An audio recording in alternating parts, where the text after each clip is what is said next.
Blog Talk Radio. Hi, and welcome to the Wayne Bradley Show. I'm so happy to be back on the air. Thank you for listening in tonight. Got a great show, and I'm sure everyone's listening in. I can't wait to get into this great interview tonight. So, let me first of all say thank you for everyone that's been listening on the show and continuing to further this show, going along here. I've been off the air for about a month or so, and I've just been getting things caught up here in my state of Michigan and working with people to put together a better show. Tonight, my guest is Stacy Swimp, and I'll tell you a little bit about this gentleman. He's a dynamic and inspirational speaker and dedicated public servant, and he's also the proud father of a 17-year-old daughter, Sade. Stacy is the CEO and founder of Mwenda, a nonprofit juvenile justice organization in Saginaw, Michigan. Through seminars and workshops, Stacy endeavors to provide opportunities for retrospection, introspection, investigation, and mediation that are designed to help youth, men, and women build character and lead productive lives. Stacy is the 2009 Great Lakes Region African American Leadership Training Institute. He's a graduate of the Saginaw County Vision 2020 and a graduate also of the Henry Marsh Institute of Public Policy. He's a valued member of the Saginaw Chamber of Commerce and Leadership Alumni Association. This man is also he's a great speaker and motivational speaker, and he recently he was in Kalamazoo, Michigan, and he gave a speech up there, and that's caught the attention of some people. And I definitely, I'm so happy to have him come on the show. So without any further ado, I'm going to welcome Stacy on the show. Stacy, welcome to the Wayne Bradley Show. Thank you. I appreciate you having me. I've been wondering when I could get the honor of coming on the one and only Wayne Conservative Bradley Show. It's an honor to have you on here. We've already got the phones buzzing here, so what I'm going to do is I'm not going to take this call. Caller, if you're calling in, I'm going to either put you on hold here. If you want to call back, we're going to start the interview. I know everyone wants to talk to you, Stacy, so we're going to do the interview first, and I'll take calls after we conduct some of this interview. So thanks for who's ever calling in right now. I'll put you on hold if you don't mind. All right. Stacy, thanks again for coming to the show. Can you, I gave a little bit of background information, through your bio. Can you kind of let our listeners know a little bit more about Stacy Swimp? Mm-hmm. Well, I grew up on the East Coast. Contrary to some of the assumptions of many, because I'm a black conservative, I definitely am not what you would call your bourgeois black man. I didn't have it easy. I would say that I was on the streets by the age of 12, juvenile incarceration, adult incarceration, functional literacy. In my adolescence, spent a considerable amount of time in and out of incarceration. Came out of that, was homeless, but I had a dream, I had a vision, I had determination, and I had faith, and I at some point began to work towards public speaking. I created my own business in public speaking. I had a vision for developing young people. I wanted to find a way to help young people avoid some of the pitfalls that I fell into as a young person, avoid some of the excuses, the self-sabotaging that I experienced. So I created Mwenda for the purpose of helping them turn the corner and create a before and after picture in their lives. So that's kind of a snapshot into who I am. Definitely came a long way in life. So when I talk about self-reliance and independence and some of these conservative values, it has less to do with being a Republican, has everything to do with my life process. Right. And you're also the president of the Fredrick Foundation of Michigan. Could you tell me a little bit more about that organization? Yes. The Frederick Douglass Foundation of Michigan is first and foremost a Christian organization. We are essentially politically active Christians. We're a public policy organization, meaning that we advocate public policies to our government. We are a pro-life organization. We believe in protecting the sanctity of marriage. We are devoted to the principles of free enterprise. We believe in limited government. We believe in individual freedoms as outlined by the Constitution of the United States of America. So when we promote an American agenda, which we seek to develop in this instance in the cities of Michigan, helping our citizens to embrace the full responsibility of citizenship. Some of our goals are to help to identify, train, and fund qualified conservative candidates in these cities. Excellent, excellent. Now, I know you're very you're an inspirational speaker, and you go all over the place. National speaker. Just recently, though, it seems that as a speech you gave, I believe it's in Kalamazoo, Michigan, that has caught the attention of some people.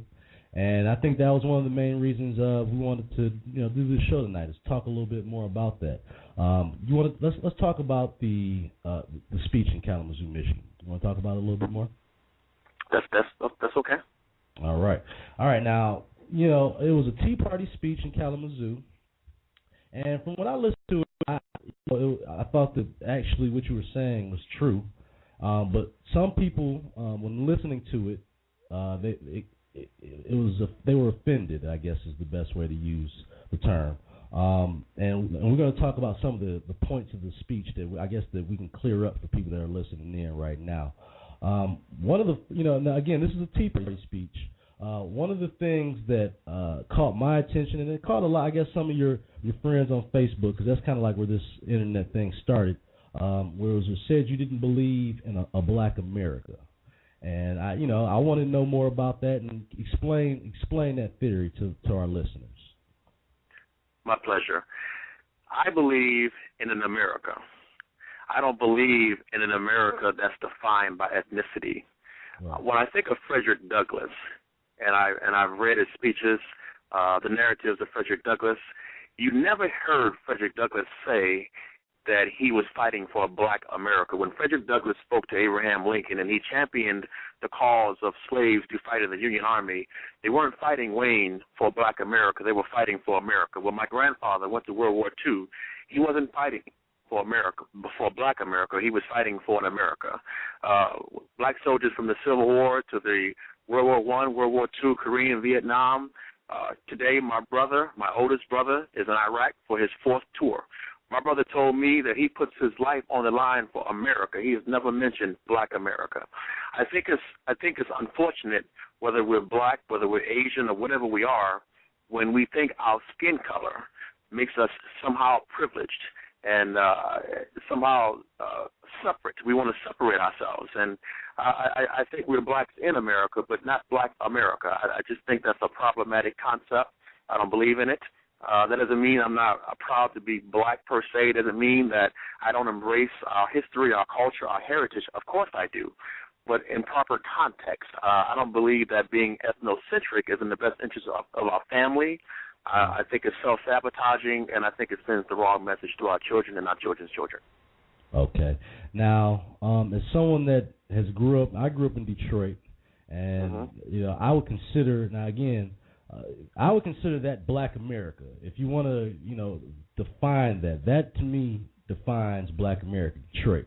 For me, when I heard that, I said, okay, well, I understand what you're saying, that we all are Americans, but do we actually draw the line and say that there's not a such thing as a black America, or is it just something that you personally want to kind of move past? Well, again, I think we have to be very careful listeners. I said I do not believe America is a nation. Would you agree with that, Wayne? Yes, sir. Okay. America is a nation. We do not have a black nation in America. We do not have a Hispanic nation in America. We have Hispanics in America. We have blacks in America. We have, it's a melting pot. That's the wonderful thing about our nation, is that we are a multicultural nation. Okay. But I think that we have to be careful. Detroit is not black America. Detroit is a predominantly black city with many black Americans who live in that city, but ultimately Detroit is not black America.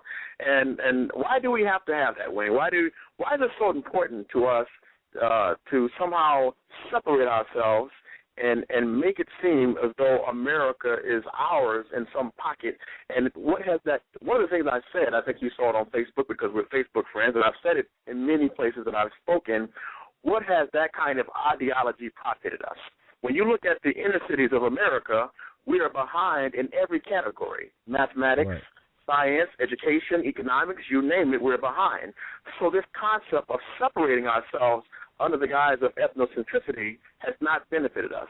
And, the Bible says that you know the tree by the fruit it bears, and if that's true, behold the fruit, Wayne. I understand. I just, and I think that I understand that concept, but I think what some people obviously would take the task is that there exists something, what is Black America, and I guess that's what, again, caught people's attention. Because we've been indoctrinated. I don't mean to interrupt you, but that's simply because we've been indoctrinated that way for I don't know how long, probably since before I was, probably for the past 50, 60 years. You're talking about indoctrination. So I think we have to at least discuss why do we think that way? Why are people upset about this? Where did they learn that from? Where are they getting these ideas from? This is indoctrination, and this is when I talk about liberalism, because it is in fact indoctrination. Okay, all right, and now. And again, I want people to be able to go to the website, go to my site, conservativescool.com, and click on the blog, and you'll see that you can listen to Stacy's whole speech in its entirety, and we're going to also talk about what the response was from someone on YouTube about that. But I guess the other thing that caught the attention of people, because I want people to understand this speech to me, it was a good speech. I'm not sure if that was the place I would have delivered that speech, but it was a good speech, and it wasn't like he was lying. It was just that maybe, again, people took issue to maybe the surroundings of it. The next thing you said was that you did not believe in a black agenda, and again, that's something that me and you talked about this, Stacy. So we don't have to I told you where I stood on that. I kind of believe there is some sort of black agenda out there. Not saying that it's right, but there definitely is one. Why don't you believe that there's a black agenda and a black agenda? Okay. The Fredrick Douglass Foundation of Michigan, Wayne, one of our goals is to help develop and implement an American agenda in the urban counties of Michigan, okay? Okay. Now, I believe that there is an American agenda that must be culturally inclusive and culturally competent.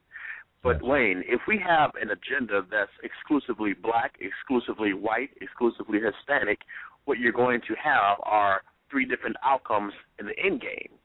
Okay. What does that mean? That means you have a divided America. I think that's part of the problem. America is too divided around color lines or ethnic lines. I don't like to say race lines because, again, I think that's an indoctrination, a misnomer. I don't believe in the black race, white race, Hispanic race. I believe in the human race which has many subgroups. America is one nation, again, with many subgroups. We have a nation, there's a book, one of my favorite books, Wayne, is called From Superman to Man by a gentleman by the name of J.A. Rogers. And it's a fictitious book that makes a strong point. And in this book, J.A. Rogers talked about how class for class, people are pretty much the same. We focus so much on differences, we don't understand how much we really are the same. Across the country, we all want quality education. Across the country, most of us want a safe environment for our children. Most of us desire the same things, and as human beings, we all have the basically the same needs.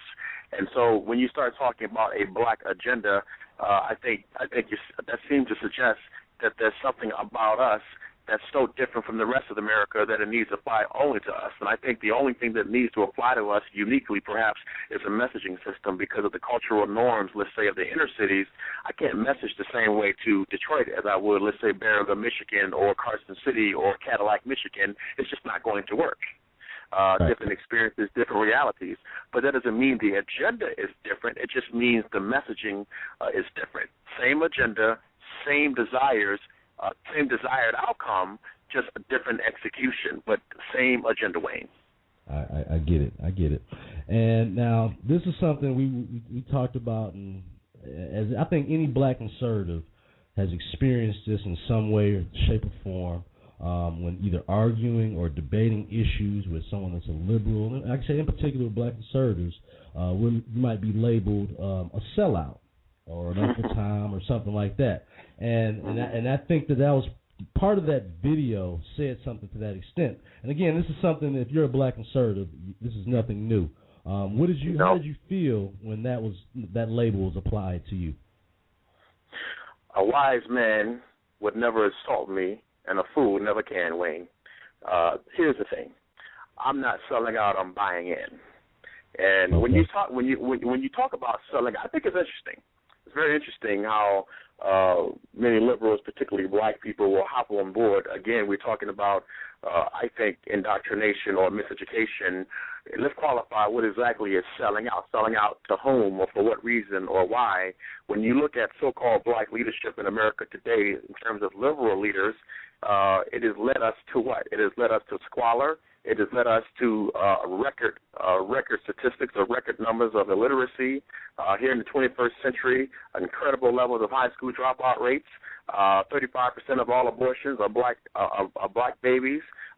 75, anywhere from 75 to 85% of black women in inner cities are single mothers. The numbers are amazing as it relates to having multiple fathers.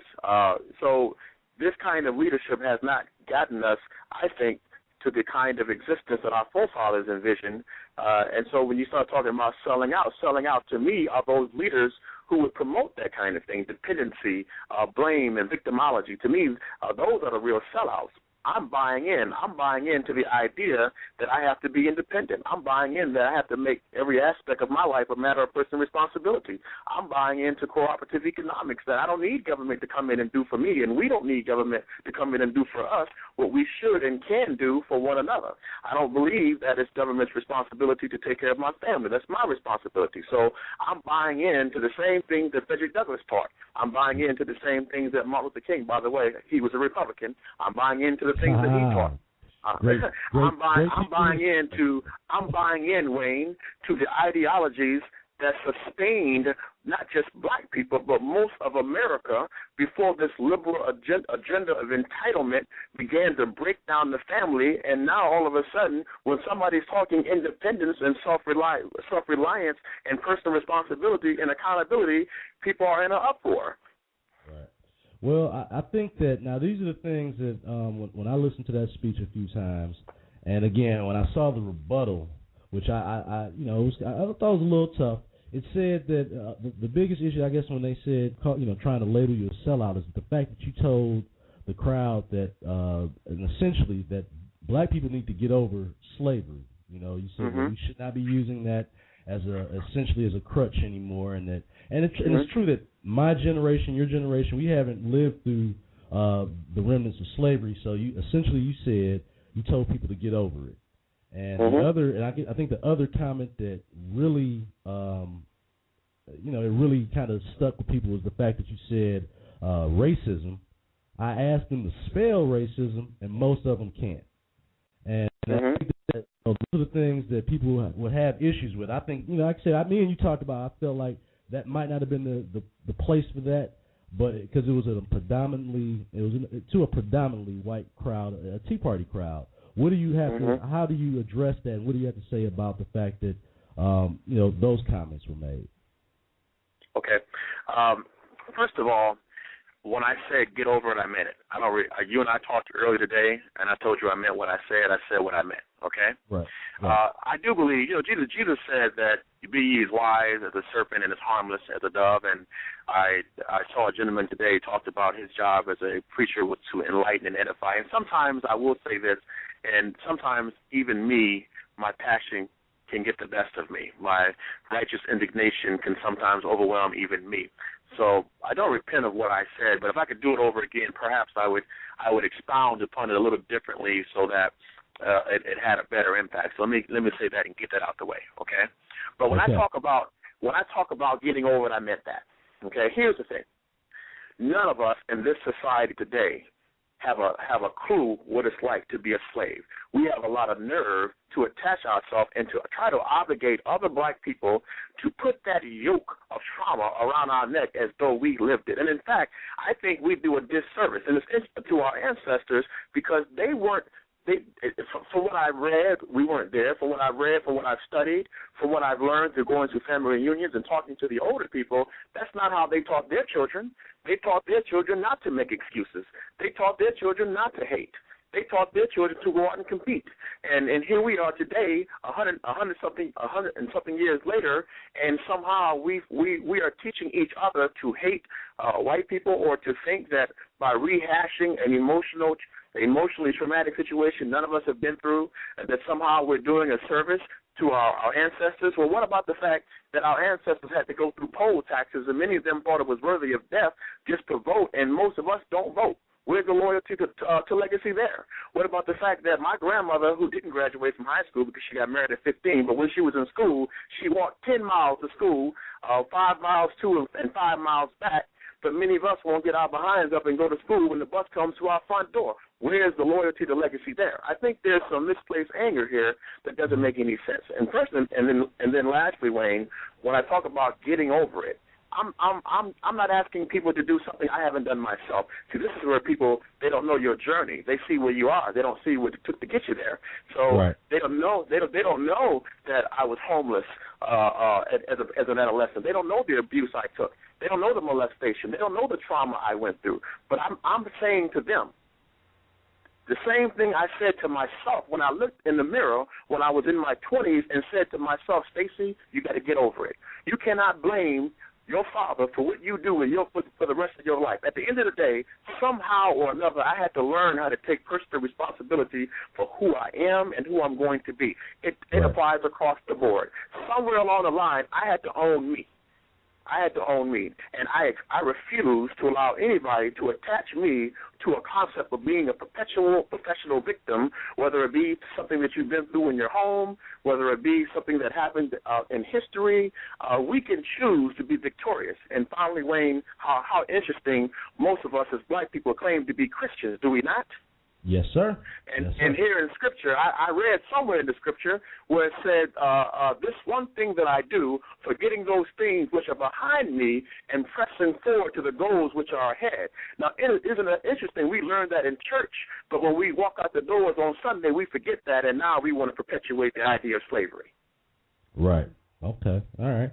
I mean, and again, I think maybe it was just the way that it came off because, you know, I don't think that we have to rely. Again, people should not use slavery as an excuse, and I think that most people aren't. You know, as a generation has gone, we haven't experienced anything close to that. So I agree with you, but do you think that maybe that might not have been the time to talk about that at that particular rally? I disagree with that. This idea that many of us as African Americans or blacks have that there's some special location we need to have those discussions, I think is a logic fallacy. Here's the deal. As you know, I've spoken in many places, and I can't tell you how often I've spoken in audiences like that where they've never had an opportunity, Wayne, to hear a black conservative, male or female, and to them it's shocking because they had this concept that most of us were monolithic. The liberal media only gives attention to the Jesse Jacksons and the Al Sharptons, and so as you know, many of them are walking around thinking that all black people are this way or that way, and so that kind of ignorance exists in every kind of community. I mean, the lack of knowledge. So, right. And I tell you something, people say, well, Stacy, so what? I mean, what are they going to do about it? They're not going to go into the black community and do this, and they're not going to go into the black community and do that. I would say, that's not true. That's not true. When I spoke to the Western Thumb Tea Party, which is out of Vassar, Michigan, essentially giving a very similar speech, but the one thing I did differently, which I wish I would have done in Kalamazoo, was I gave a call to action, Wayne. Okay. And so I charged them with some specific things. And as a response to that, they started signing up to volunteer, to read to children. They started trying to figure out what agencies or organizations in the urban cities in Saginaw that they could partner with to do outreach.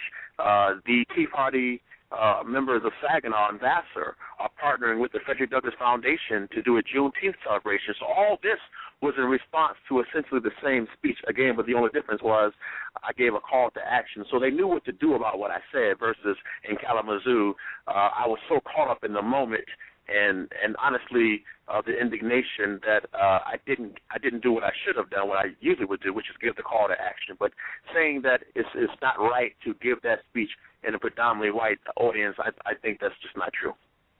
What about the comment about racism in particular, where you said racism? I asked them to spell racism, and most of them can't. Do you see why people might be a little offended or thrown off by that kind of statement?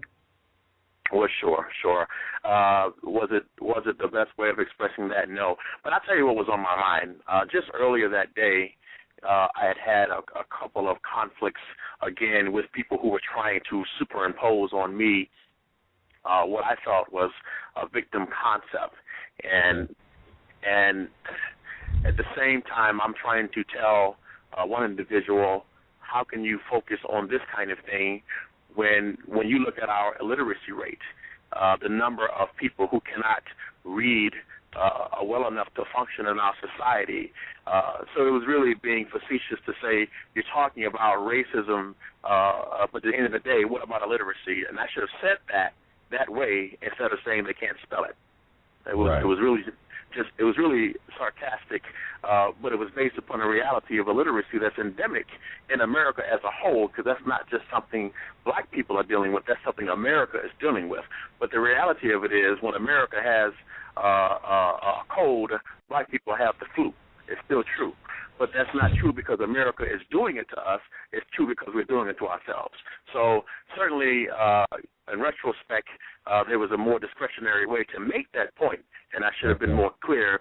But I have to tell you, I'm tired, Wayne. I'm sick of the excuses and the blame and the attitude of self-sabotaging, the entitlement. I'm just sick of it, and sometimes I get really upset about it. And that was one of those times when just being frustrated and upset about it, didn't choose the best words, but certainly you understand now going over it exactly what was on my mind. Right. Now, another, like I said, me and your Facebook friends, so we kind of follow these threads. Someone called it hateful. Would you call that a hateful speech that you delivered that afternoon?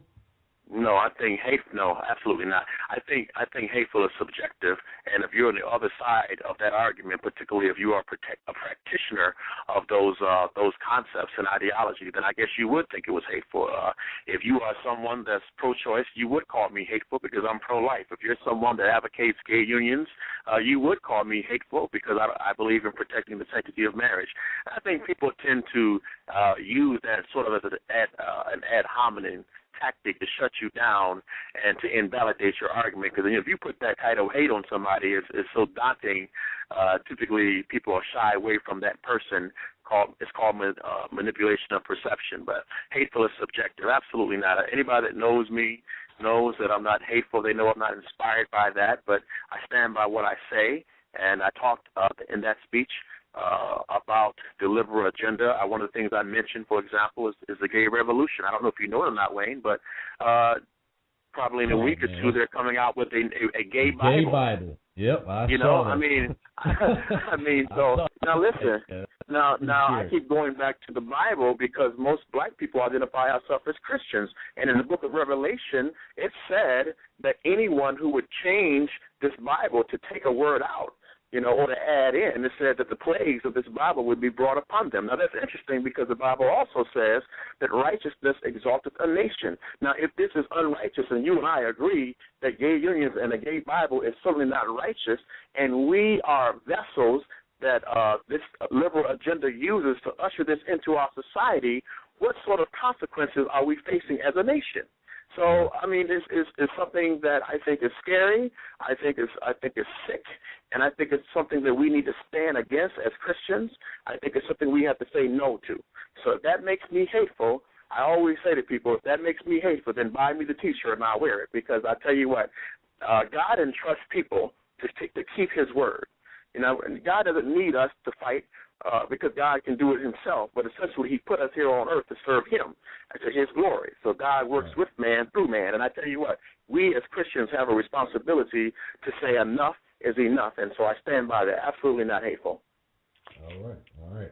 Now, in the last issue that I think we'll just deal with it from that standpoint is that, and I definitely want you to clear this up as far as you talked a little bit about the African-American leaders, past and present, and specifically Jesse Jackson, Al Sharpton, and it was some people that interpreted that you could have said something about Martin Luther King, and I want you to kind of clear that up too. Yeah, well, I think I said Jesse Lights, Cameras, Action Jackson, and I meant that. I meant that, and I think you're going to find that in today's America, probably your average black American might agree with that. I think I said Al, woe unto me, Harp and Sharpton. To me, these guys are poverty pimps. That's all I have to say about it, and I stand by what I say. Now, as far as Martin Luther King Jr., Martin Luther King Jr. Was particularly impactful to me when I was going through my personal transformation process. He wrote a book called The Strength to Love. In fact, he wrote 5 books, and I read all of them. So make no mistake about it, I have nothing but reverence for the contributions of King. But what I said, what I was trying to say was, look, the Voting Rights Act and the Civil Rights Act had been in place for 3 to 4 years, respectively, when Martin Luther King was assassinated. Now, in '68, Martin Luther King Jr. was organizing the Poor People's Campaign. Now, what I'm saying today is that I think that many black leaders at that time were not properly preparing black people for a transition because, see, from 1865 to 1965, we struggled for public policies that would protect our individual freedoms. We struggled for policies that would protect our right to compete in America. So now once we got that individual freedom protected and once we got that right to compete protected, now the question would be, what do we do with it? In fact, Dr. King wrote a book about that. He said, where do we go from here, community or chaos? And I think the failure of black Americans or black leaders at that time was to say, okay, now that we got that, we need to prepare to advantage it through cooperative economics. We need to make sure that we're collectively pooling our resources and creating businesses of being self-sustaining, circulating dollars in our communities, instead of continuing on the path of begging government to do something for us. So Dr. King was tertiary in that subject. Even though I used him, ultimately I'm saying, look, the Poor People's Campaign was a good intention, but at the same time, I believe, what about saying to poor people that, you know what, you don't have to march on Washington and ask government anymore to do this for you because there's a way that you can do it for yourself. There's a way that you can create business for yourself. Wayne, I came out of prison and created business for myself. So if I can do that, I believe anyone can do that because I don't think I'm special. So that's just to say that, look, we need to transition. We need to transcend the dream of Martin Luther King and move away from "we shall overcome" to we have overcome the things that we were marching for from 1865 to 1965, and it's time for us to get ready for the next century. Okay, I can definitely agree with that. Hey, look, man, I've got some people in the chat room that want to tell you. Mount Champion, and he's a friend of ours, both on Facebook. He said he needs to send you a bunch of conservatives that appreciate your message. We got the phones blowing up right now, so we got like 3 or 4 people on the line waiting here. So I'm gonna start taking a couple calls and let's see what's going on here. Now, people, I want you, if you're listening in, I want to make this very clear. No, if you disagree with anything Stacy has said, let's keep it respectful and keep it civil on this line. There's no profanity and no personal attacks here. So I'm going to take my first call and let's get this started. Welcome to the Wayne Bradley Show. You're on the air. Hello? Yeah, welcome to the Wayne Bradley Show. You're on the air. Me and Stacy. Yes, right here. My name is Rob Mason. How you doing, Mr. Mason? I'm doing great. I recently had the opportunity to hear the 3-segment speech given by Mr. Swimp in Michigan. Okay. And the guy strikes me as an opportunist that is I just can't see how he could possibly believe that the 1965 Voting Rights Act, it's not even law. It has to be ratified every 25 years. We don't actually have a right to vote. We have a limited right to vote as black people. I also don't understand how he could assume that, from 1965 till the present, that black people could just somehow forget and overcome 400 years of oppression and slavery and just be healed, and also the entitlement programs were set in motion to place black people on equal footing with white people. Like the 40 acres and a mule, that concept was designed to correct past injustices. Okay. And to say that entitlements is something that black people shouldn't expect or receive. Perhaps they shouldn't expect it, but if they need it, they should receive it. And to this day, the average black person, they would tell you that we don't feel like we've been that there was no reparations made. Reparations were made to the Japanese interned Americans. So I tell you what, I'm gonna let Stacy. Are you listening there? I want you to answer something. Yes, sir, brother. What's your name, brother? Robert Mason. Thank you for your comments, man. First of all, let me say to you that, Mr. Mason, did you hear me say how I went through incarceration as a juvenile and adult? Yeah, I've been incarcerated myself. Okay, when I came out of the system, Mr. Mason, I received some help, but you know what? I worked, and I quickly got off of it. What I'm saying to you is I have an issue with us depending on it. Dependency. And I think that there's a difference between a hand out and a hand up. And here's the other thing, Mr. Mason. Part of the problem with entitlement is for years it's been open-ended. There's been no accountability with it. Now, listen, if I was your son, Mr. Mason, and I lived in your home, I believe that there's no way you would let me live in your house, even though I'm your son, till I'm 30 years old and not work and not contribute, and you take care of me. I don't believe you let me do that. I believe you tell me, son, you're going to go out and get a job. You're going to do something to contribute. So let's put that in proper context. I'm saying that entitlements, this concept of getting something without doing anything in return, is not a matter of reparations. Okay, that's a totally different issue. And as far as reparations go, let me ask you a question. $7 trillion later, from 1965 to today, you have $7 to $8 trillion that have been funneled respectively into the inner cities for the purpose of doing what you said, to give people a hand up, to get equal footing. Look at the results, Mr. Mason. Are the results something that we own, or are the results something that government owns? So at some point, I have to ask you, sir, when do we take personal responsibility? At what point, and as far as you talked about slavery and getting over it, I would say, sir, you don't know it, I don't know what that's like. So there's nothing to get over. You don't know. You don't know. I don't care what you say, and I don't care what I say. We don't know what it's like to be slaves. We don't know. We have no idea. We have no idea. So, okay. One at a time. Let me just finish with one sentence. Okay. I'm gonna wrap it up because I want to hear from Mr. Mason. So, Mr. Mason, here's my question to you as far as slavery goes. What's the alternative? You have a problem with me saying get over it. You have a problem with me saying, hey, man, let's not attach ourselves to the emotional trauma of it. So my question to you, Mr. Mason, is what's the alternative?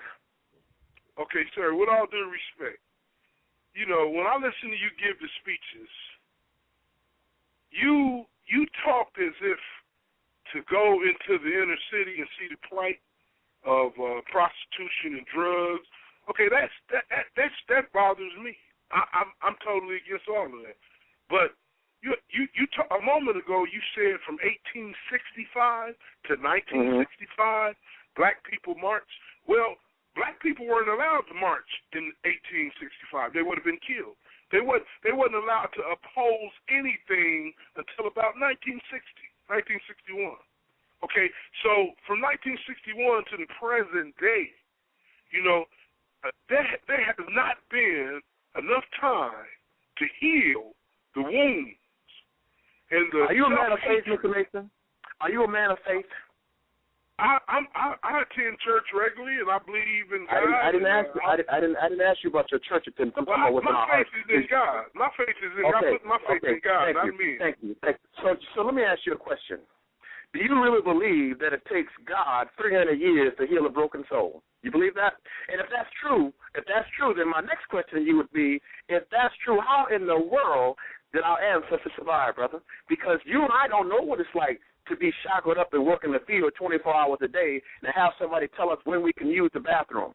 You know, today, you know what, Mr. Mason, isn't it so interesting? You say that kind of thing, but we're not as strong as our ancestors, because most of us, when we break up with our little girlfriends, we need medication. When we go through joblessness or homelessness, we're on drugs, we're breaking in homes.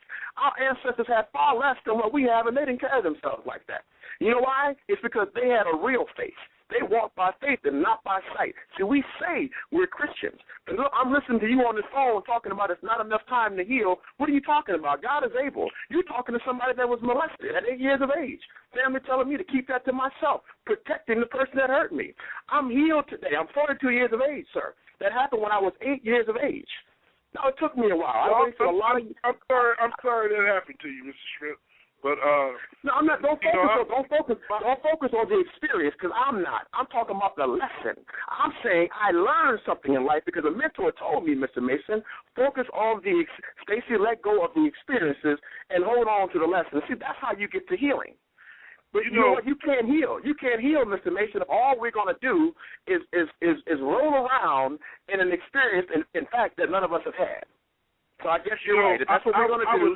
I would love to sit down. I know we don't have the time in this forum to really discuss this in detail, but you are so off base on so many areas. Well, hold on. Let's slow down. Indeed. Slow down. Mr. Mason, what yes. I want you to do, I'm going to give his email address out.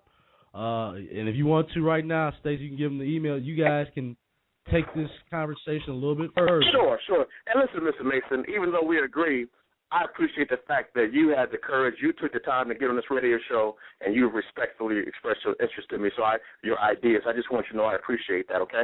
But my email address, you can email me at swimp, SSWIM as in Michael, P as in pal, at FDF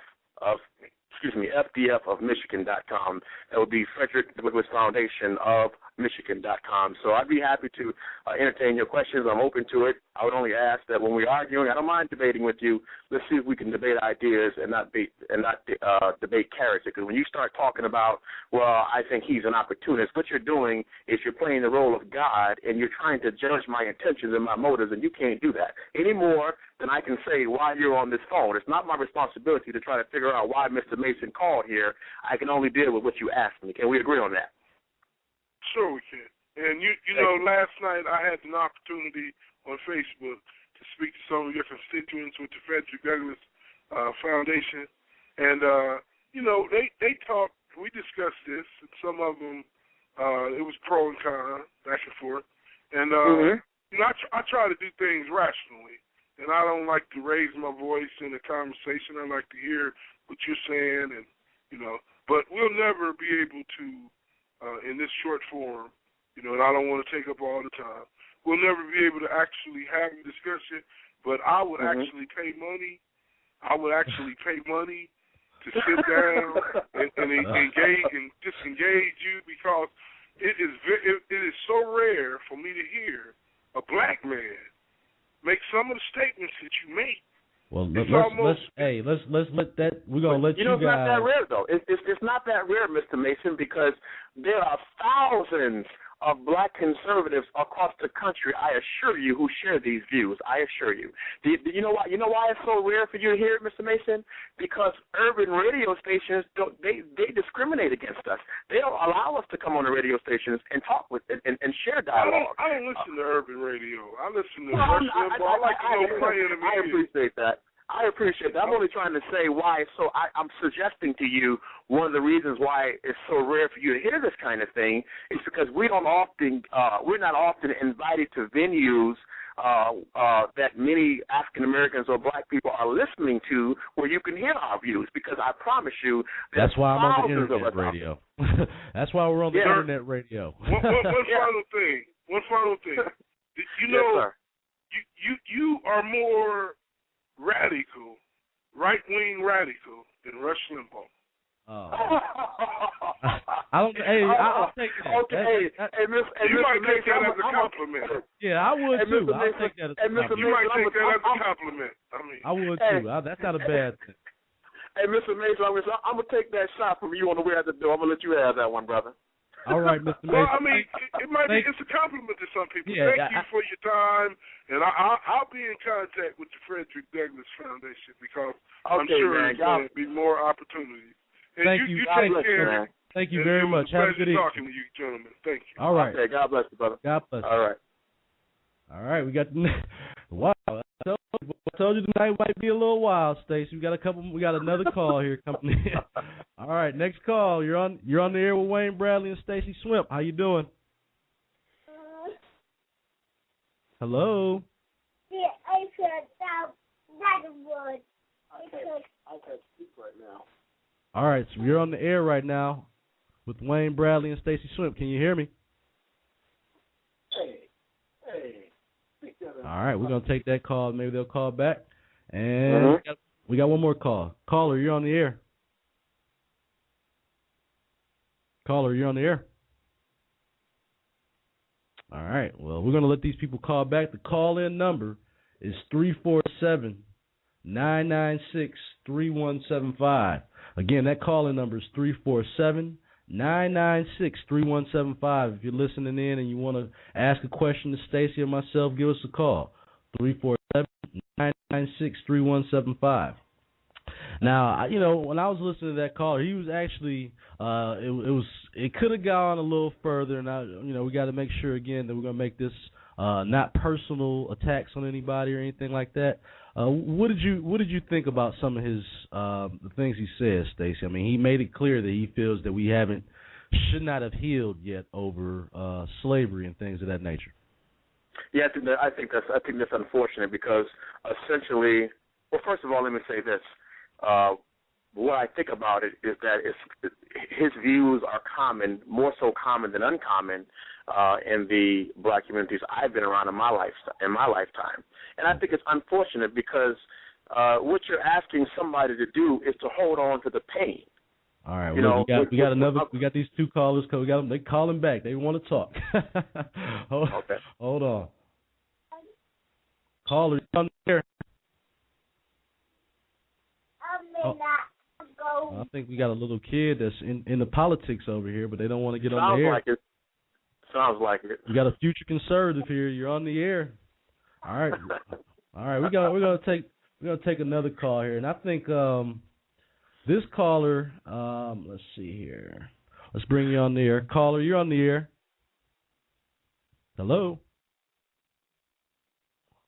You guys got to talk to me. Caller, you're on the air. Wildflower, are you there? Wildflower. That's what it looks like this said. So, all right, I'm gonna let you call back, Wildflower. So you call back. We got somebody from Detroit calling in. This one, let's see, caller, you're on the air. Caller from Detroit. I recognize the 313. You're on the air. All right, we got people calling. Maybe I'm not picking up the phone quick enough. If I don't pick up the phone quick enough, people just hold on. I'm taking your calls and putting you on hold one by one. So work with me here. All right. So, well, going back to what you said, as a man of faith, I refuse to prescribe to the concept that I need a lifetime to do what God can do in as much time as I'm willing to let Him do it. And I tried to share with him a little bit about how I grew up and some of the mistakes I made because I focused on the experiences. I made the mistake of focusing on the hurt, the trauma, the anger, and at some point I began to transfer that out aggressively in society. And I think people may not necessarily do that, but ultimately when you're focusing on pain and negative experiences, real or perceived, you end up creating a cycle, and I think that's what's happening in Black America. We're creating these cycles, and this is where it becomes self-sabotaging. And I think that that's something that we have to talk honestly about. And again, the fact that we attach it to slavery is utterly, well, I was going to say utterly ridiculous, but let me just say it's sad. It's untrue because none of us have been through it, and I think it's something that's the direct result of the manipulation that takes place in America from those same poverty pimps I'm talking about, who are always creating or teaching concepts of dependency and blameology and victimology instead of saying, look, it doesn't matter, even if there is racism, covert or overt, what difference does it make, Wayne? Because ultimately there's nothing in society, there's no permanent boundaries around us that we don't place around ourselves. Right. Now, Wildflower's called back. I'm going to bring her on the line here. Mm-hmm. All right. Wildflower. I'm saying Hello. that right. Hello. Yes, it's Wildflower. I was trying to get in before, but Blog Talk Radio ads kept blocking me, and then I got disconnected, but here I am. Welcome to the show. Thank you. For those that don't know, I am the lone author of the response video, and I have been hearing that I'm being called one of the authors, and I did it by myself. I'm a tinkerer. I'm always tinkering with things, and I have a few videos, and I only make them when I'm inspired, and Mr. Swimp's speech inspired me because, not in the good way, obviously, because you saw the video, but I couldn't, the one thing that got to me, and I know you've already covered this, but the one thing that got to me was the black folks can't spell racism remark. That got to me real bad, but what I want to say is I'm not 40-some years old. I'm 35 years old. But in all my 35 years of life, I have never, ever heard anybody, any black person ever use slavery as an excuse. And I know Mr. Swimp likes to bring that up. And to me, it's being brought up as a point to get people riled up. I'm probably going to be told that I'm wrong. I'm not. I don't claim to know all. The last caller just called and essentially said that we still have those open wounds. So, I mean, it's obviously some people feel that way. I don't think that I've never met anybody who said, well, you know what, I can't get this job because we used to be slaves, or I can't do this, that, or the third because we used to be slaves. No, I don't think anybody should be using it as an excuse because, as he said earlier, none of us has ever experienced slavery firsthand. All our generation has ever done is read about it. And I've never met anybody who was a slave. I cannot relate to it on a personal level. However, I do think that it should be recognized. I don't think that we should just get over it because there's still all kinds of institutional type, not necessarily slavery, but there's still things going on that we are still being discriminated against. And as far as us getting special treatment, no, I don't think anybody should be getting special treatment. I want just due because, as Rob said earlier, the Arabs can come into the country. They get a 7-year tax deferment or whatever. All different people come into this country and become citizens, and they are allowed entitlements.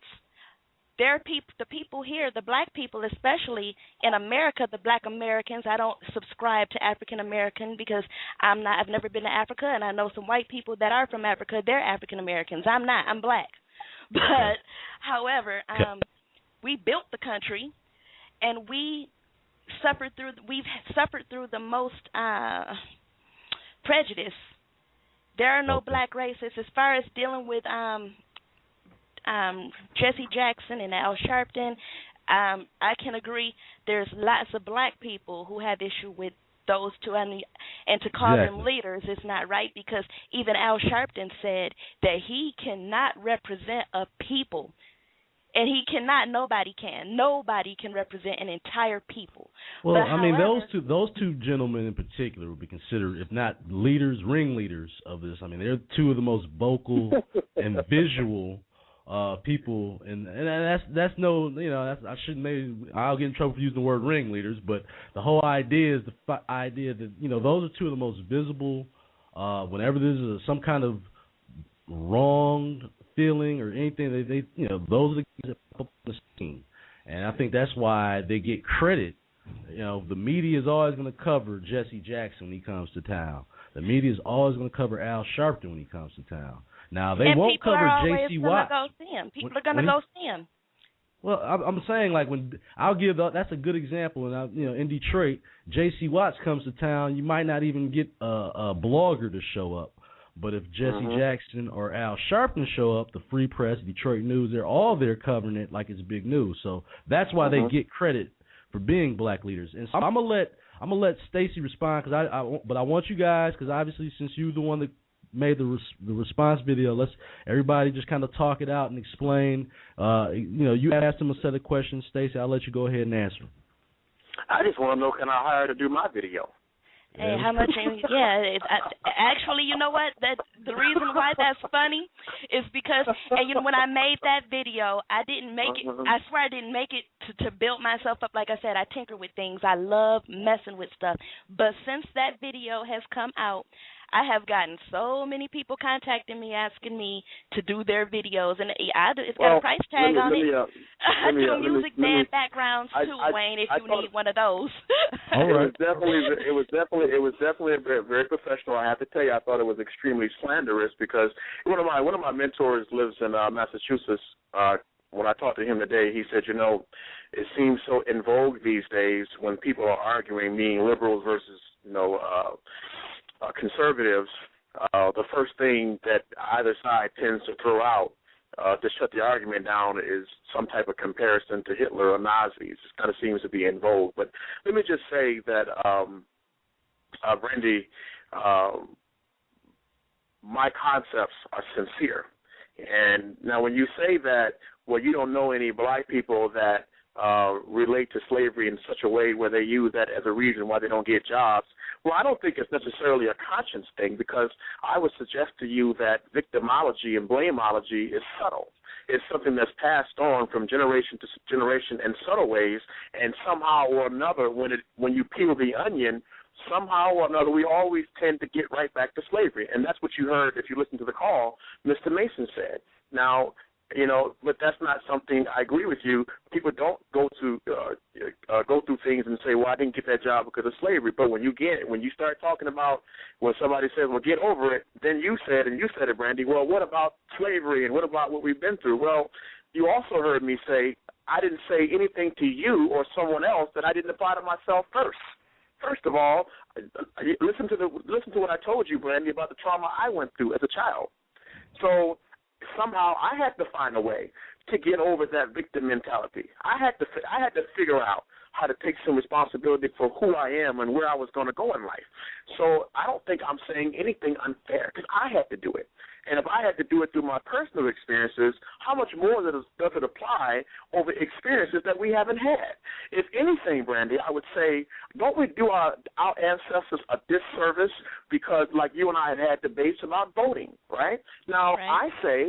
I say, well, Brandy, well, sister, you know, since you care about the legacy of our ancestors, and I believe that you do, why would you not vote?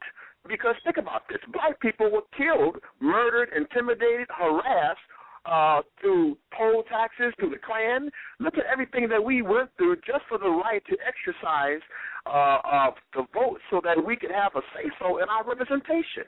So don't you think possibly that's a disservice to those who went through that? If you care about that? I don't. Okay, let me finish. Okay, I want to hear what you have to say, but let me just get two more thoughts out, I promise you. The second thing is, and I'm not talking about you, fan, when I say this, the second thing is, Brandy, my grandmother walked 5 miles to school one way and 5 miles back the other way. She was from the country in South Carolina. Pardon me? I heard you tell that to Rob. Yeah, and I think you probably would agree with me when I say that most of our grandparents and great grandparents used to tell their children, you going to school or you getting out of here. Yeah. Okay? There was no excuse to them, even though most of them didn't have the education. They wanted a better future for their children. They didn't make excuses. We went somehow from dying to read to dying because we cannot read. So my thing is, if we care so much about our legacy, why aren't we practicing the valuable lessons of history? Because there's an axiom that says those who fail to learn the valuable lessons of history are doomed to repeat the mistakes of history. So when you hear that contempt in my voice, it's not contempt for black people, Brandy. It's contempt for the excuses. It's contempt for the hypocrisy. It's contempt for the misnomers and all these false lies that are being taught to us, whereby we're not standing up for ourselves and doing for ourselves and doing for one another. That's what you're here contempt for. Now, sometimes, Brandy, you heard me say it earlier, sometimes that passion, and my mentors tell me this, Stacy, you are passionate. Sometimes that passion gets the best of you. That's true. But, man, I was on the streets. I slept on cement at 12. Well, I didn't have a place to sleep. So I'm the last person that somebody can come to and give an excuse to. I don't want to hear it. I don't want to hear it because my thinking is, hey, man, you live in a country today that, yes, and Randy, you're right, there's still segments or pockets of some kind of prejudice. There's still some pockets of prejudice. So what? So what? There are no boundaries around me or you, Brandy, that we can't that that we can't overcome. I always say it. There are no permanent boundaries around us that we don't place around ourselves. Anything that we don't achieve is because we didn't believe it, not because someone did something to us so detrimental to our path that it prevented us from accomplishing our goals. So that's where I'm coming from, sister. Okay, so now that's the thing that angers me, because I told you before, what you say makes a lot of sense most of the time. It's just that when you talk at people and they're going through Facebook or they're whatever venue that they're receiving you in, and it sounds like you preaching at them, nobody wants to be attacked that way. Because I agree with a lot of what you just said as far as, we are not now, nor will we ever be as strong as our ancestors. And I have said a million times that when I'm going through something hard, sometimes I have to channel some of the strength of my ancestors to get through it. I agree with that. I don't agree that, and that's the tagline for getting people to vote, especially black people, is, people died for you to have the right to vote. That's only partially true. People died for me to have a choice to vote. Before that happened, I might not have had a choice. I might have tried to go vote and got killed or things like that, or got hurt or had to pay the poll tax, like you said, or have to take a test that nobody else had to take. I have a choice of whether or not to vote. And so I do, and I exercise that right to vote or not vote. I voted in every election since I was 18 years old, and I'm probably not going to ever do that again. So that's one thing. And another thing you were saying about you're not going to vote ever again? Probably not. I can say that it's pretty safe to say that I'm not going to next election. And the reason why is because I'm tired too. And so you just, as opposed to at least identifying the best candidate, you would just rather not. What if there's no best candidate? You just vote just to vote at that point. If you don't identify with either one of the candidates and you don't think either one of them is going to do a good job, which I don't think anybody can, but so I'm not going to go in there and just flip a coin and vote for somebody, because then at the same, still throwing that same vote away, I might as well have not voted.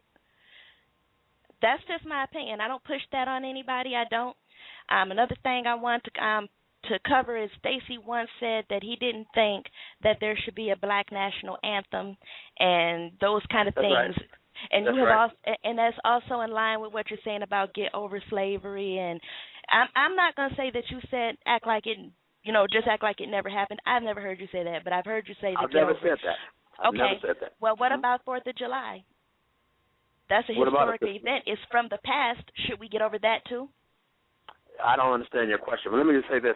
I don't know if you know it or not, Brandy, but our organization, we're putting together 3 Juneteenth celebrations across the state of Michigan, and I don't know what 4th of July has to do with what we're talking about, but it has to do with it being a part of history. It's in the past.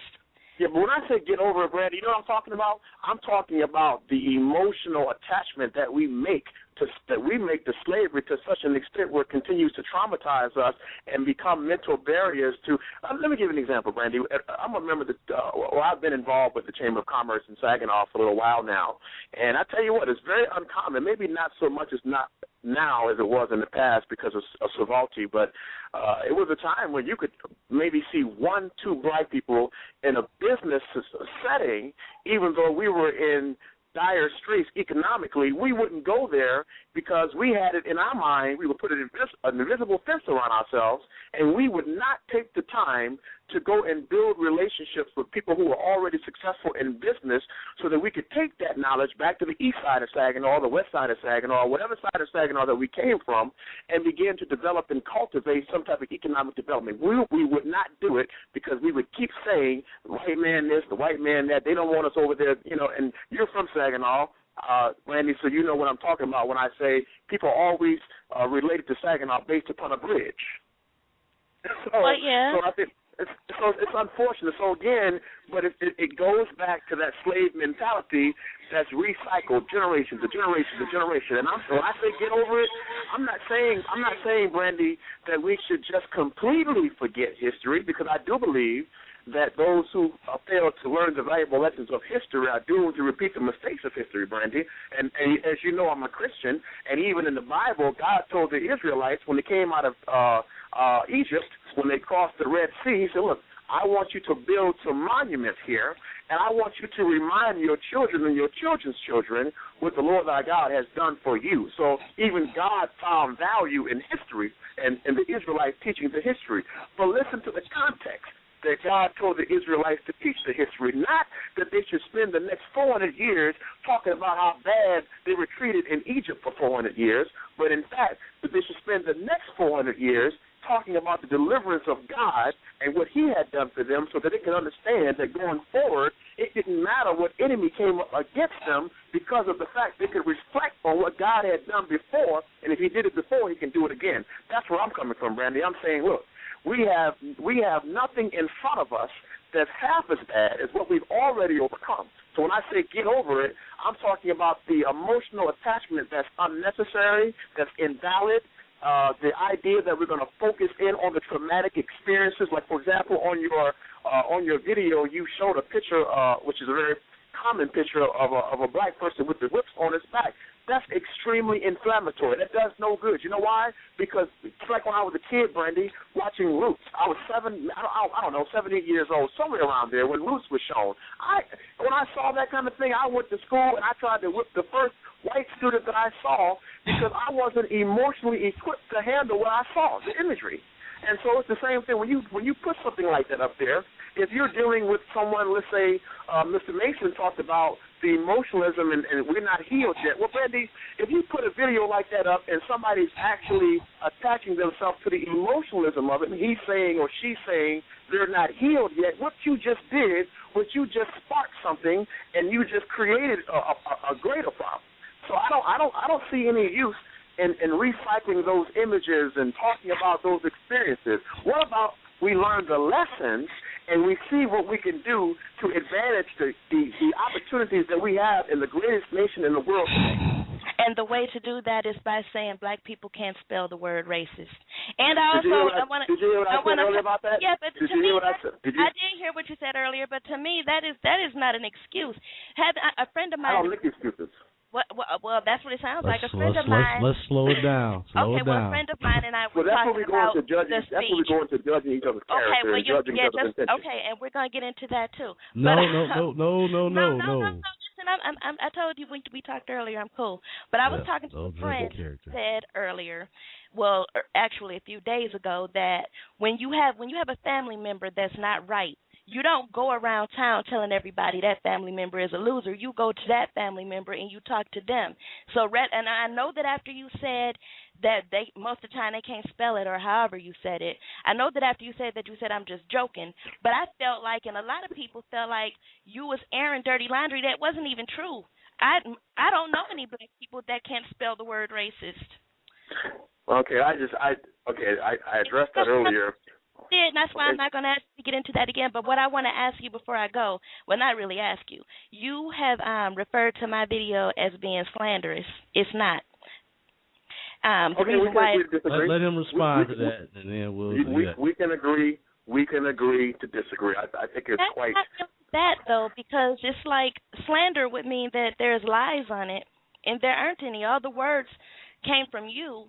And but your interpretation of the reason why it becomes slanderous to me, Brandon, just so I can really clarify, is because what you did was you tried to speak for my intentions.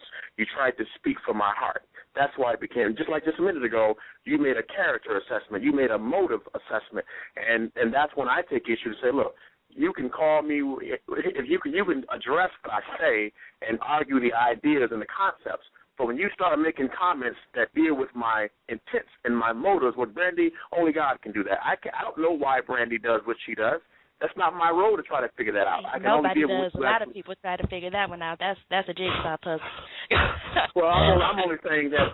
You know what I'm saying? No, I'm not going to waste my time trying to figure out why people do what they do. That's not my role. That's God's role. I'm not getting on that throne. So So I reject it when somebody starts talking about, well, he's doing it because he's trying. You don't know what I'm trying to do. You just deal with what I did. But here's the deal. It became slanderous to me because you began interpreting. And then when you start talking about selling out, well, that's subjective. You heard me say earlier in this show, I'm buying in.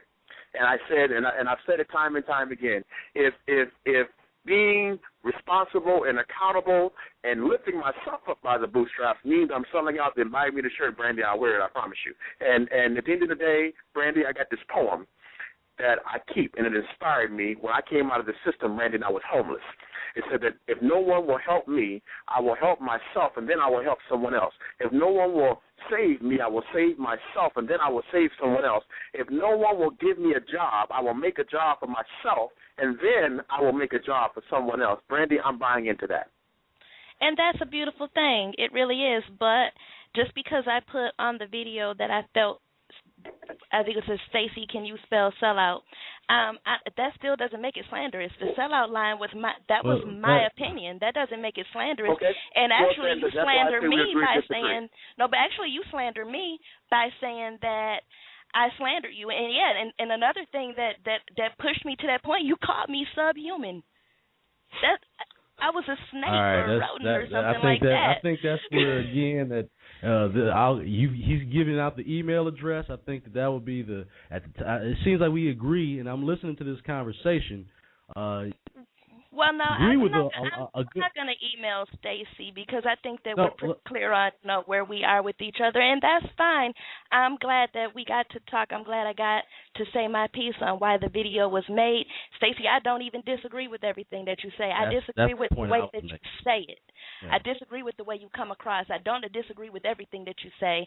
I have a problem with you causing – I'm not saying you causing the divide. I'll say the conservative divide, the divide between conservative and liberal. I don't think it needs to be dogs and cats. Okay. I mean, it's like conservatives are good, liberals are bad. I don't think we're not going to ever get any kind of unity and get anything going with that kind of attitude. But I want you to know I don't disagree with everything that you say. I don't think that you're a bad person, and I don't think all of that. I just disagree with the way you come across. Okay. Well, okay, Brandy, I thank you for calling in, and again, thank you for listening on the show tonight. Let me just say one thing to this sister. Are you still here, Brandy? I'm still here. Look, whatever I said to you that offended you or anyway, let me apologize. I meant what I said, and I said what I meant because I believe it, but not with the intent to hurt you or offend you or anyone else. I'm very assertive, and just like you are, I'm very assertive. And when I believe I'm right, I stand strong. But I did say earlier in this conversation that I do recognize that even me, sometimes my passions get the best of me. But, Brandy, I really am very angry about the things that I see in the communities that I grew up in. I really, when you talk about liberalism versus conservatism, it just so happens that I identify liberalism or the liberal agenda as being primarily responsible for those conditions. I believe that, Brandy. I don't just say that for the purpose of being divisive. I don't say that because I'm trying to be famous. I don't say that because I'm trying to prove anything to anybody. I say it because I really believe it. Now, you don't have to agree with it, but I'm just saying to you, I believe it. I believe it. I see these liberals, like you heard me talk about Jesse Jackson and Al Sharpton, I see those guys as being cancers, Brandy. I see people like that as being problematic because they're not teaching self-reliance. They're not teaching independence. They're teaching, every time there's a victim, we want to go in and highlight being a victim instead of highlighting overcoming and standing on your own. So, right, but that passion that you speak of, and you said you get really passionate and things come out, and I understand about that. But I think that's even with you, Brandon. You have to concede that happens even with you. Yeah, that's the point I was about to make. It happens with me too. But can't that be identified as being emotional? No, so that's okay. Let's. I think he made his point by apologizing on that. I'd like to reciprocate that too. Okay, all right. That's the way I wanted you guys to end this this interview. By everybody being civil and apologizing. Thank you for calling, Brandy. I really appreciate it. I hope you call back and listen again on the show. Okay. No doubt. Thank you. All right. All right. Have a good night. You too. All right. Stacey, you got one last call here. This is the last call if anybody's listening in. I don't know if this person is even still on the line. We got one last call here. We're going to wrap this up. Caller, you're on the air. Hey, how you doing tonight? All right, how you doing, buddy? Oh, pretty good.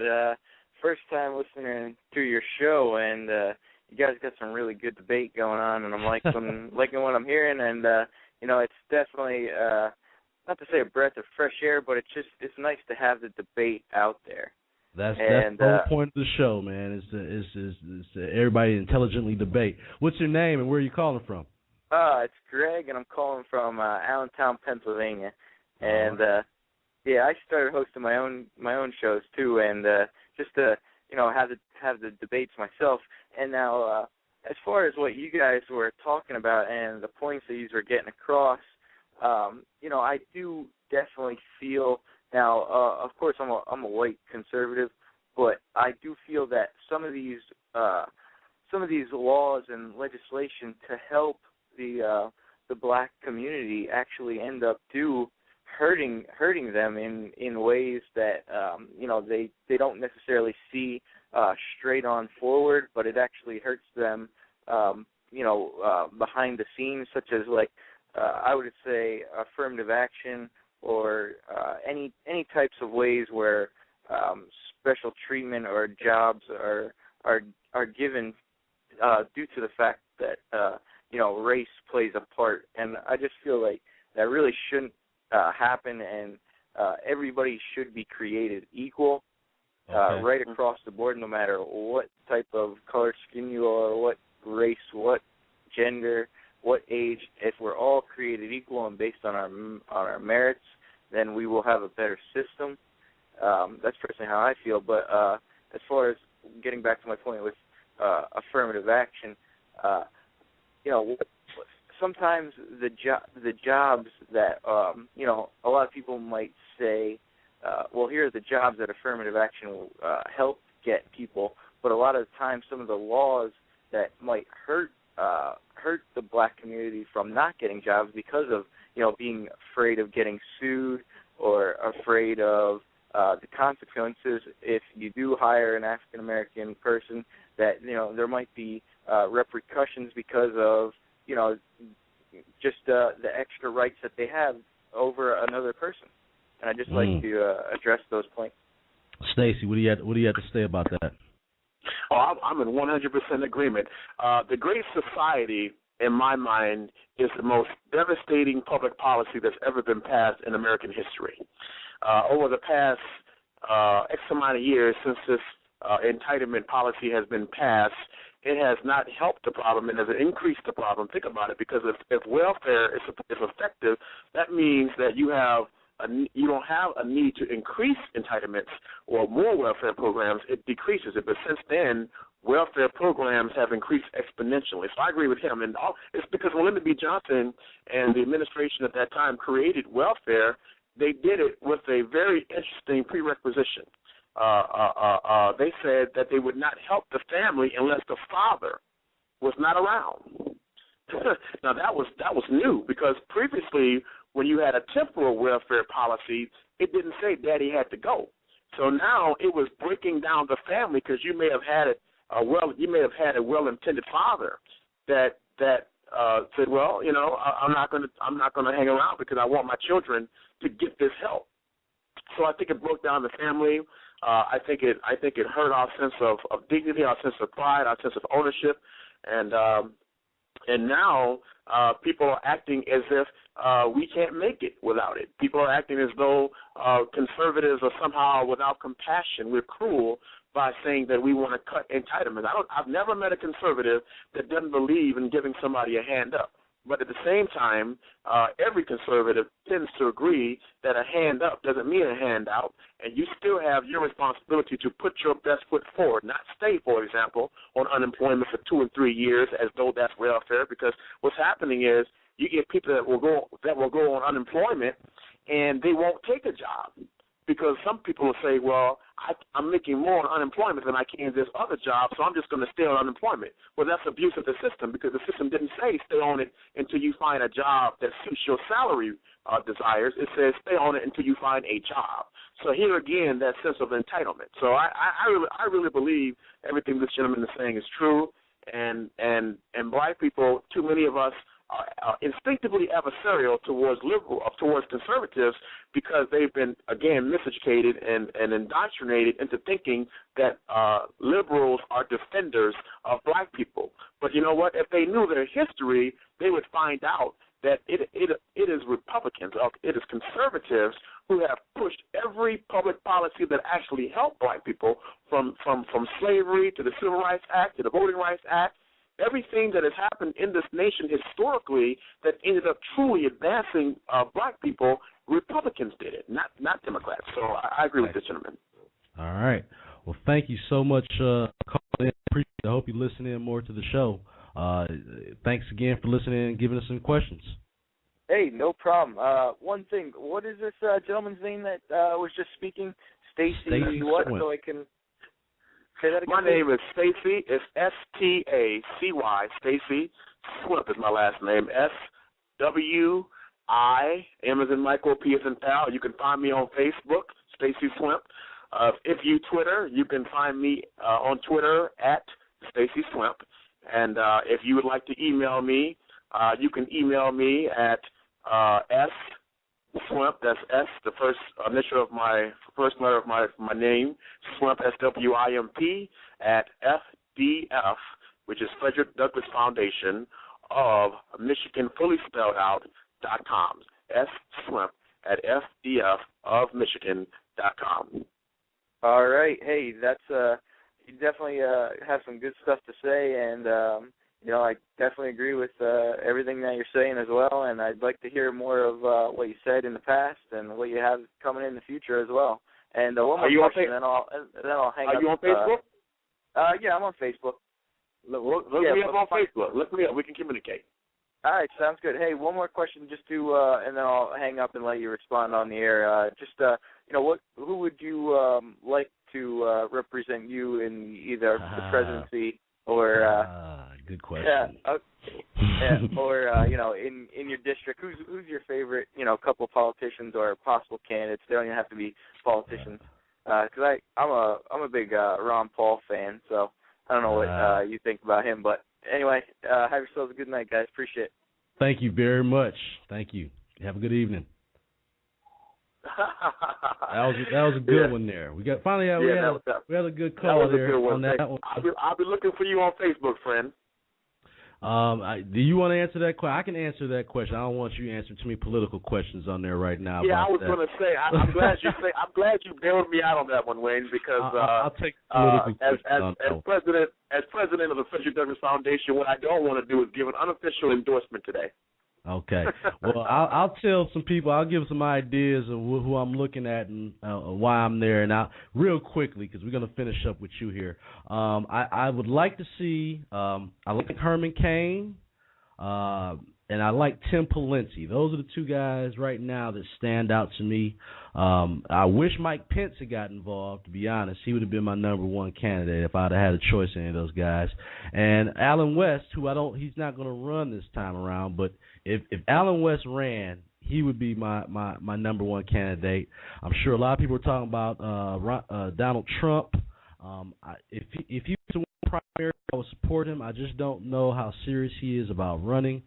And Ron Paul, I like Ron Paul. I like everything that Ron Paul stands for. I just don't know how effective that style of leadership would be at the very top. We definitely need him in government to keep things together. I just don't know if that, again, that's something even he wants to consider. But I like Ron Paul, and I like what he represents. It's just that sometimes I think that we got to have a better balance of a smaller, leaner government or no government at all, and I don't really want to go that route. So that's where I would leave that.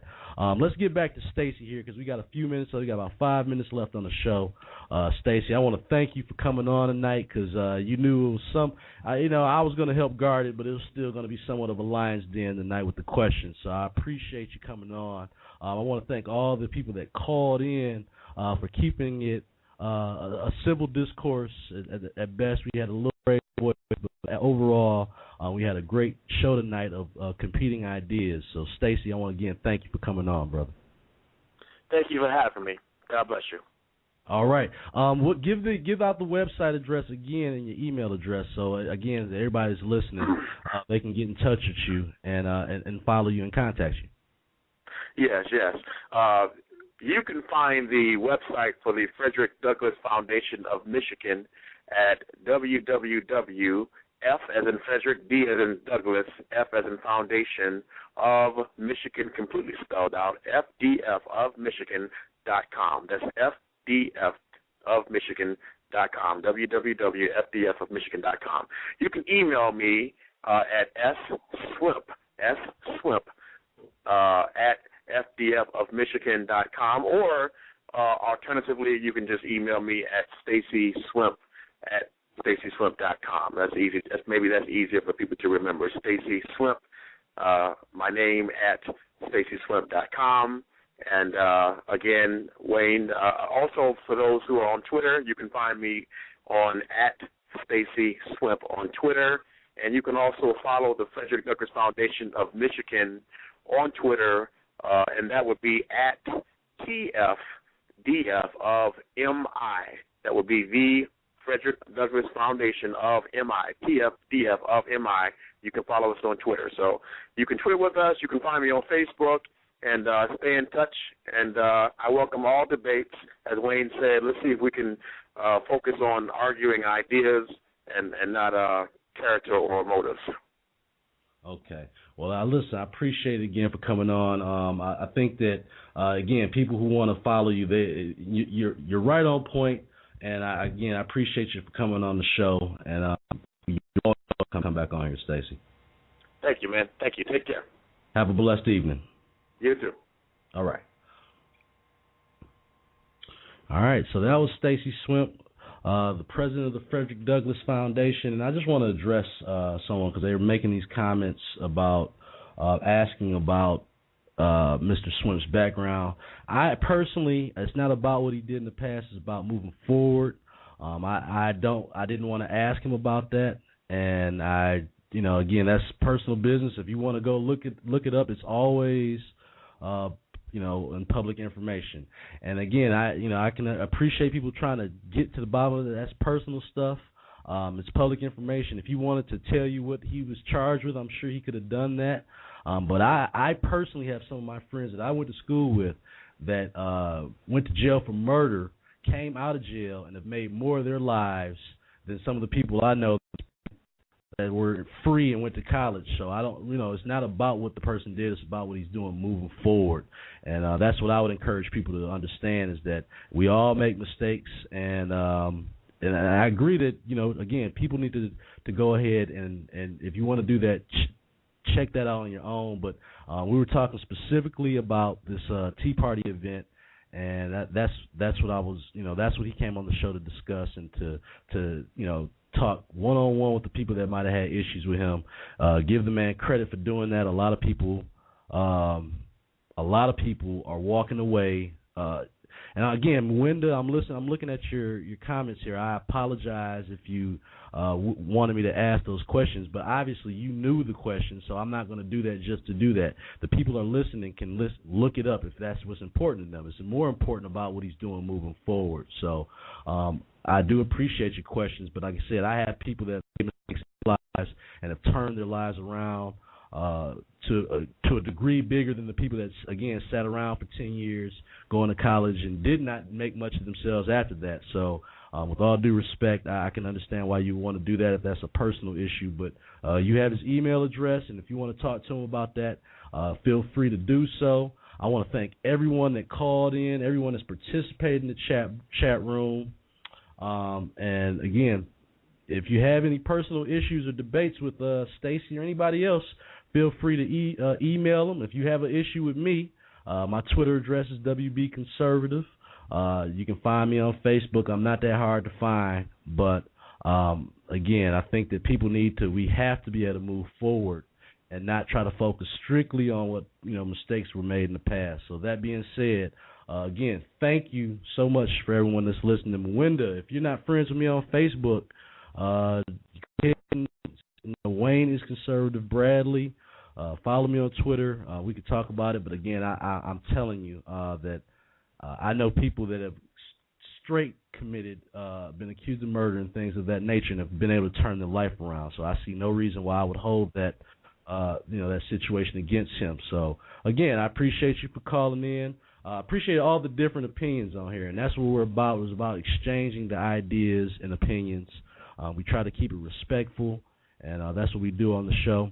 If you get a chance, go to my website, conservativeiscool.com, and you can click on the blog or the interviews to listen to this interview again and to look at the Tea Party speech for yourself. Make a judgment. How do you feel about that?